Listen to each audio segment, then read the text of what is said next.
Later this month marks the 50th anniversary of the Fall of Saigon, which marked the end of the Vietnam War. KSAT 12 is going to bring you a one-hour news special this week that's focused on local veterans and their ties to Vietnam. And part of that special is going to focus on the murals around Military City, USA. Producer Daniel Villanueva and photojournalist Adam Higgins learn more about the hidden messages behind the mural at the corner of Commerce in Colorado, right by Lanier High School. Watch. I wanted to show a peaceful time for Dad in a chaotic place. I would like to think that it was taking a moment to picture his wife back home, who was pregnant with my oldest brother, Jim. Like, a guy had asked me, he goes, "Hey, well, why are you doing this? Are you looking for recognition?" I said, "No, man, I'm doing this for every Vietnam veteran. My father's a Vietnam veteran. I know what it's like. I grew up with it. This is real." Dad was Marine Corps, 69 and 70. Stationed at Da Nang. And then from there, he went all over the place doing reconnaissance and stuff like that. He was hit twice, 2 Purple Hearts. He got, I believe, stabbed and shot. So those C-130s is what those planes are called at the end. And they see that little smoke that's coming down. That's actually Agent Orange. I mean, there's a lot of veterans that have died because of Agent Orange exposure due to cancer. And then they also had closer on the bottom, there's some little leaflets that are there. I painted, and those were propaganda leaflets. And I wanted to line the campaign ribbon with empty boots for all the soldiers that were killed in the war. What I find kind of fascinating about it is I painted all of these the same way. So as far as the boots that are on the far left side that are kind of faded and ghostly, that just happened over time. You see everything there, right? And it's pretty, it looks, it's got good composition, it's good. But in the background, you see the napalm going off. Right. So that's how these guys are. They stand up, they're like soldiers, and they show themselves as who they are. But in the background, they've got all this trauma that they're trying to control at the same time too. That's the reason why I wanted to put the napalm back there.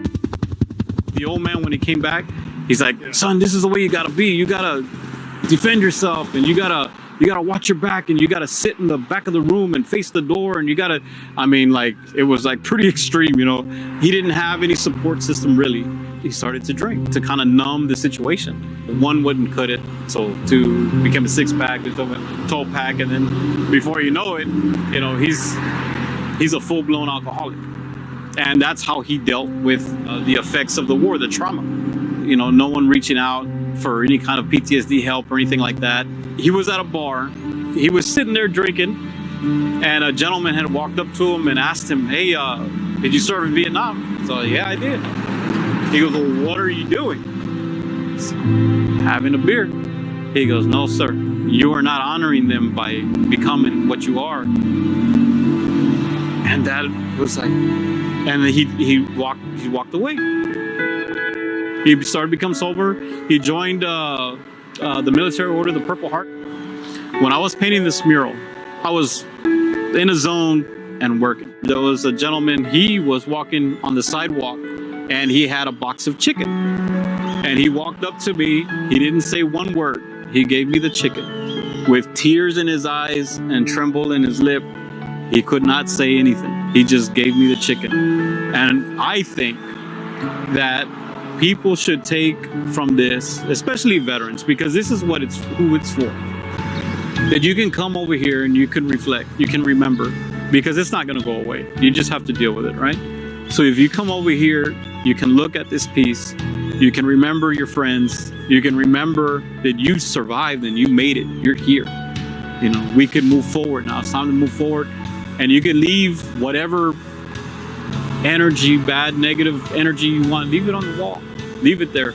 And just know that this wall is always here for you to come and reflect and get some peace, and know that you did survive, and the sun will rise tomorrow. Wow. I don't think that I can see that wall and just walk by it. Wow. So that one-hour news special, 50 years after the fall, from Saigon to San Antonio, is going to air Wednesday at 7 p.m. on KSAT 12. What a powerful story. We're also going to stream it online at the very same time, so make sure to join us. Again, that's going to be Wednesday at 7 o'clock.